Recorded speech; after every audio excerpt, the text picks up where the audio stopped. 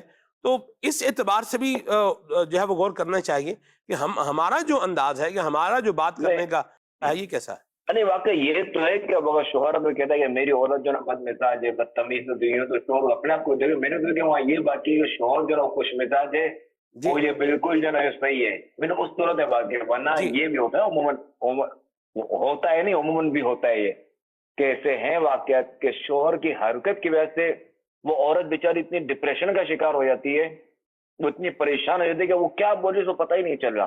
ایسا ہی وہ پھر یہاں سے نا وہ شوہر غلط ہے بالکل، کہ شوہر اس کو ایسا ظلم کرتا ہے کہ جس کی وجہ سے وہ اس حالت پہ جو نا یہ پہنچ جاتی ہے. وہ کہتے ہیں ایسا ظلم کرتا ہے شوہر، جی اس کو چاہیے کہ وہ اپنی جو نا آخرت میں وہ اپنی خیر منائے جی کہ اس نے جو نا اس نہج نے اس عورت کو پہنچا دیا، جی کہ اس نے اس کو اتنی تکلیفیں دی ہے کہ آج جو نا اس نہج پہ یہ پہنچ گئی. وہ کہتے ہیں کہ تنگ آمد بجنگ آمد، جب آپ کسی کے ناک میں دھواں دیں گے، جب تنگ کر دیں گے تو پھر وہ بجنگ آمد ہی ہے، جو ہوگا پھر جنگ ہی ہونی ہے اس میں. اللہ عافیت والا معاملہ فرمائے. جی آمین. قرآن کریم کے دیے ہوئے اصول اور ضابطے اور نبی کریم صلی اللہ علیہ وسلم کی بتائی ہوئی شریعت مطہرہ کے مطابق عمل کریں گے. جس طرح خلیفہ میرے سنت نے رہنمائی فرمائی ہے، یہ انداز اپنائیں گے تو انشاءاللہ دنیا و آخرت میں خیر پائیں گے. مدنی چینل کا یہ پروگرام یہ اپنے اختتام کو پہنچا، وقت پروگرام کا ختم ہوا. مدنی چینل دیکھتے رہیے. صلو علی الحبیب صلی اللہ تعالی علی محمد. اخلاق اچھے ہوں، کردار ستھرا ہو، یار میں سیکھ جاؤں آداب زندگی.